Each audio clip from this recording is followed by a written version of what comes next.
Dan Pacheco, Director of Agent Development at Preferred Real Estate Brokers. And today I'm joined by a rowdy and amazing guy, David Gilmore, also with Preferred Real Estate Brokers. David, thank you so much for having me out here today at this awesome Irish bar that you frequent. Thanks a lot for having me. Yeah, this is Hagen O'Reilly's here in Winter Garden. Great spot. Now, the room that we're in right now, just go ahead and get down to it because people, you're not, Jamaica is where you're from? Yeah, I can get this accent similar, but yeah. the geography's not No, there. man, you're from Ireland, yeah. So we're in a snug. Now, what exactly is a snug in Ireland, David? Yeah, so this one's more like a kind of an Irish cottage, I think, the feel of this one. Yeah, it's got the decor there, and the stone walls, but in Irish bars you typically find a snug. There's one here to my left and one to the right as well. Where a snug in an old Irish bar, the bars would typically be for the men and the lounges for the women and the men. Okay. So a snug would be where you'd bring a girl in on a date or something like that. I feel very special right now. If you were going to marry a girl, the parents would go in and exchange dowries and talk about what they have property-wise and if it's a good match and stuff like that before the ceremony in the church. But yeah, I think this one is a cottage, which is cool. It has the whole the stonework walls, the fireplace, and I think back in the west of Ireland, cottages wouldn't be so much bigger than this actually. That's crazy. That's kind of what some places in Orlando were listed are going, to. This would be a bungalow in Winter Park, $1 million, right? It's $1 million, yeah, for real. So here we are. We're not just, here to have a few pints, right? This is a place that you come to. You're a musician, right? And like you said in Snugs before, people used to come and negotiate dowries. You negotiate real estate here too, right? Yeah, correct. Yeah, I've met a few people. Even meet real estate agents, see how they're doing. I don't really meet a lot of clients here in the bars, but I play music maybe 6 nights a week. And I get to meet a lot of clients that way. Sure. So while I'm doing the gig and I'm sitting there and chatting to them, they're like, oh, you're a real estate agent too, and that way we exchange details. And that's the coolest thing. It's not, this highly scripted approach to things. It's, sharing a pint, listening to some good music, and it's just that connection. And that's one of the things I love about working with you, seeing how you work with people is you're massively intelligent in what you do, but it's just so comfortable to talk to you. It's disarmed. It's awesome. Yeah, thanks for that. But when I first got into real estate, your kind of second nature is playing the music. Sure. Yeah, I kind of shied away from it a tiny bit because the thoughts of marrying both of them I was a bit kind of reluctant with. Sure. But after a year or two and you just get into it and you get your confidence level up on both, you can just chat away and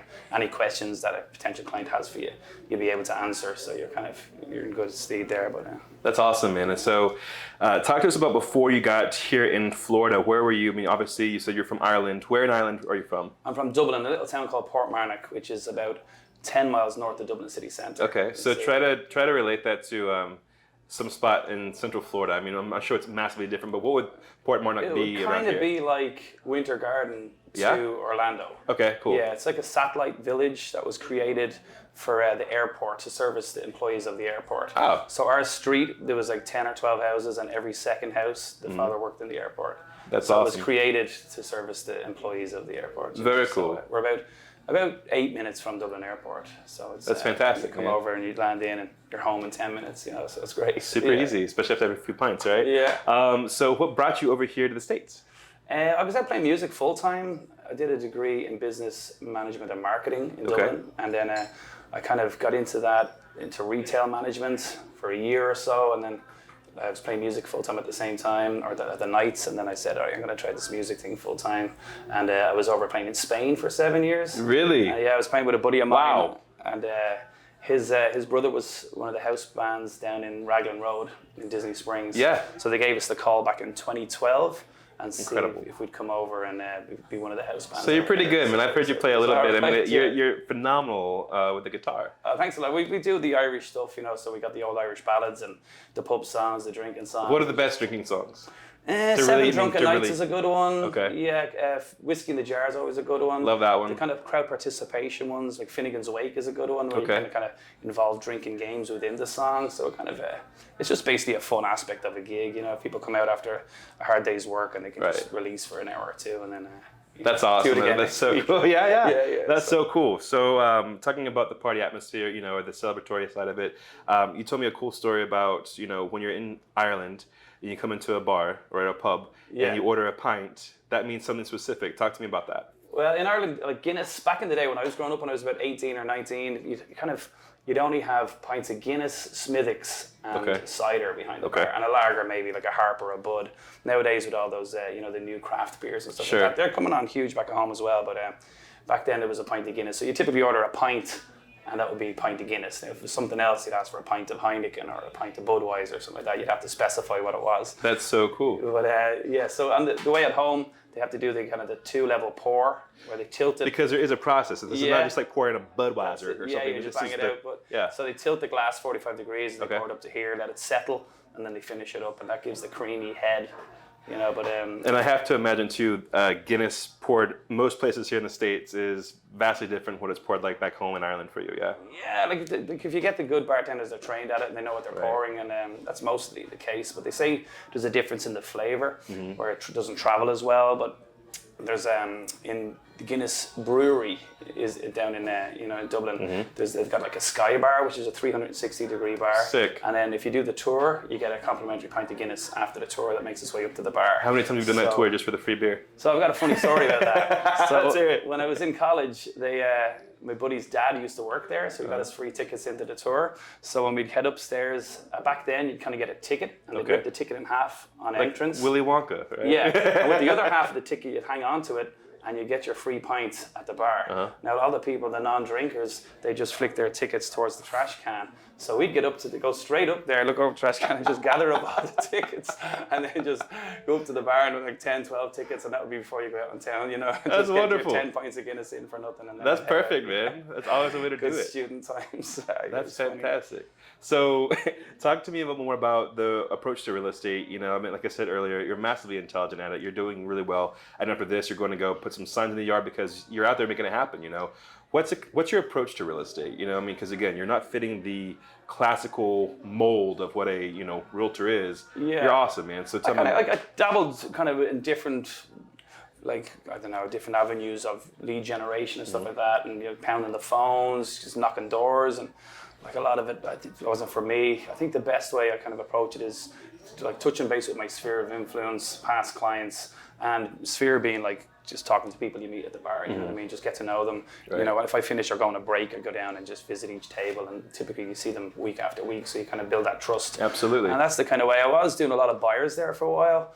And especially with this market around February, March, April, May, it's kind of your hourly rate was diminished quite a lot, and because putting 17 offers in on one property and you're not getting that back, going 40,000 over, you know what I mean, and still not getting anything back, and it's been so crazy. I think it's changing a tiny bit now.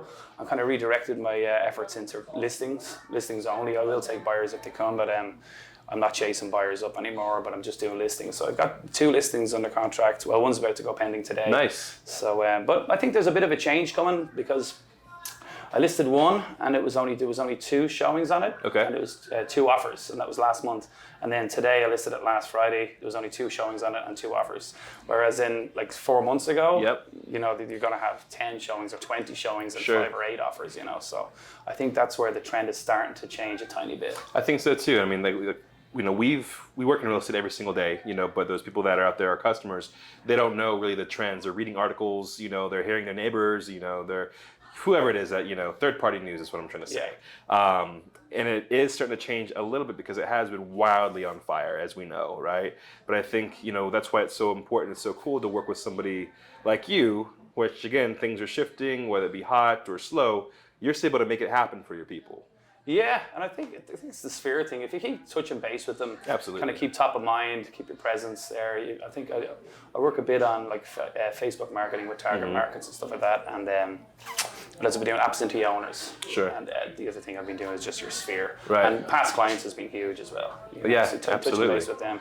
I touched one last couple of weeks back, and she says, just to touch you in, haven't spoken to you in ages. And she goes, I was just thinking about you today. I want to sell the house. I was like, what more could you ask for? Yeah, That's it's crazy. perfect. So you need to be kind of touching base with it. That's perfect. Huge, yeah. So talking about your clients and again the craziness of the market and everything, what's just something generally speaking that people should know about real estate right now? What should they mean, whether it be buying on the buy side, the sell side, whatever you want to say? What's some advice just for the public? Okay, so from the buy side? Sure. Yeah, I think realize it can be frustrating, especially with the market. I've had the buyers out, they just wanted to throw their hands up and go back into renting.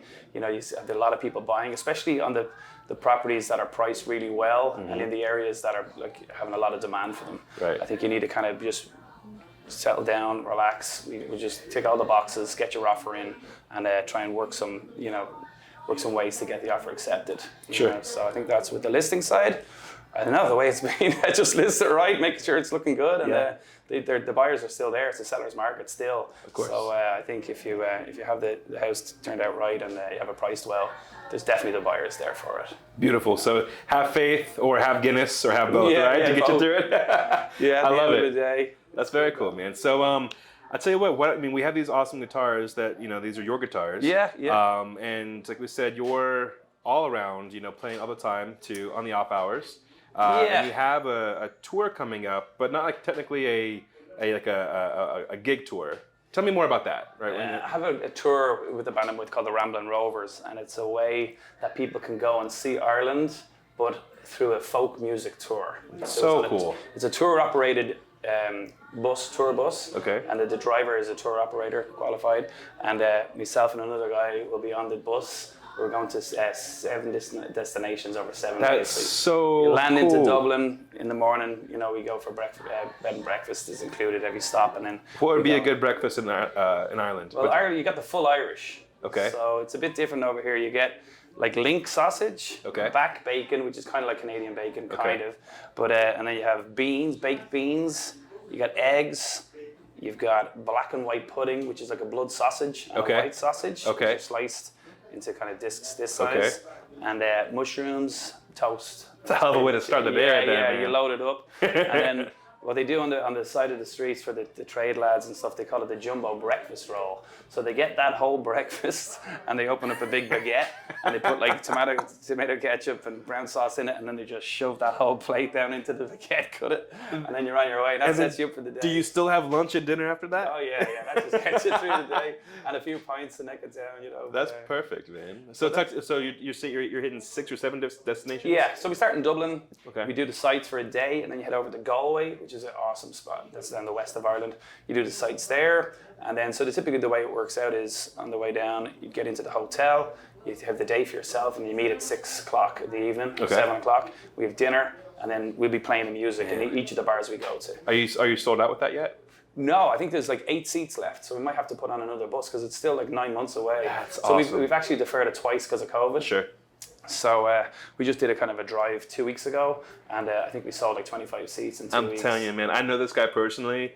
I couldn't imagine a better way seeing Ireland or really going anywhere than with him and whatever he could come up with. That's an amazing thanks thing. A lot. Yeah, it's good. You should try and come on it too. Hell It's yeah. going to be awesome. Hell yeah. So it's a week, and then I'll probably take a few days off either side just to see family and that. Sure. So it'll be great. Yeah. Well done, man. That's awesome. Yeah, so let's put your talents to the test. And, all right. So we have these guitars here.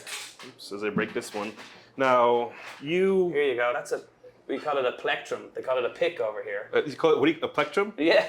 Plectrum, all right. Awesome, yeah. Okay, so you're going to teach us something today, yeah? Yeah.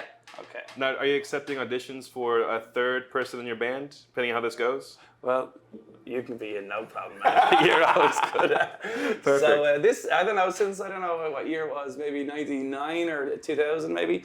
This song's been huge, especially playing in Spain. They always chanted this on the stadium stands. Sick. Yeah, they're always, and then I think it's been involved in a few of the sports games over here. But nice. It starts off, so this is the E string. Okay.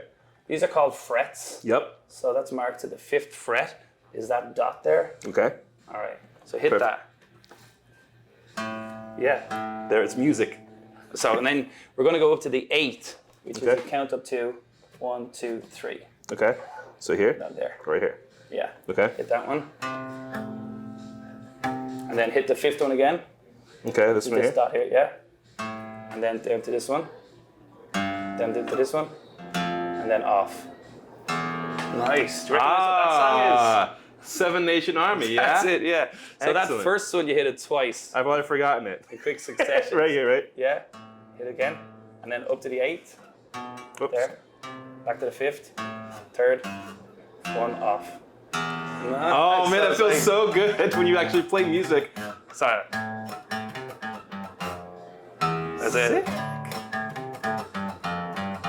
And that's it. One I note, think you got this is the tune first already. time I've ever made good sounds with a guitar. And that's it, man. You do that on a bass, and that's what's going through the whole song. It's like, And that just puts like that's such a good like little arrangement of notes right there. You feel badass yeah, when it's a you hit it. stomper, that one. Yeah, Hell you know, yeah. if you hit a drum beat and you just drop in with that. Play it for us.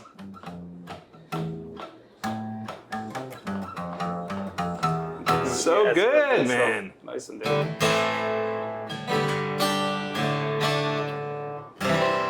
Nice. Yeah. So. I'm gonna try that one. Yeah.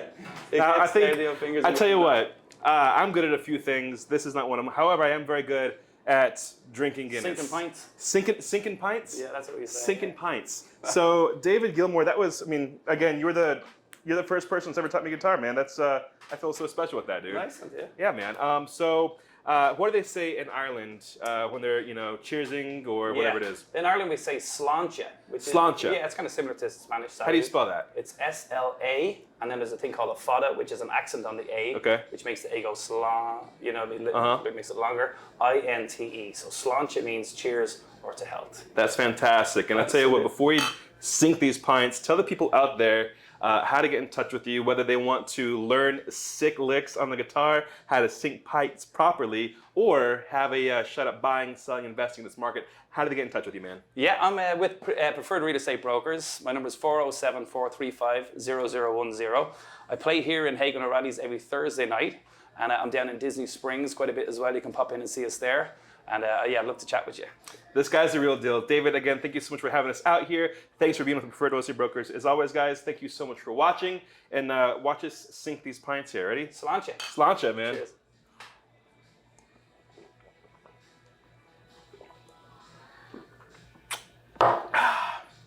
Just like back home.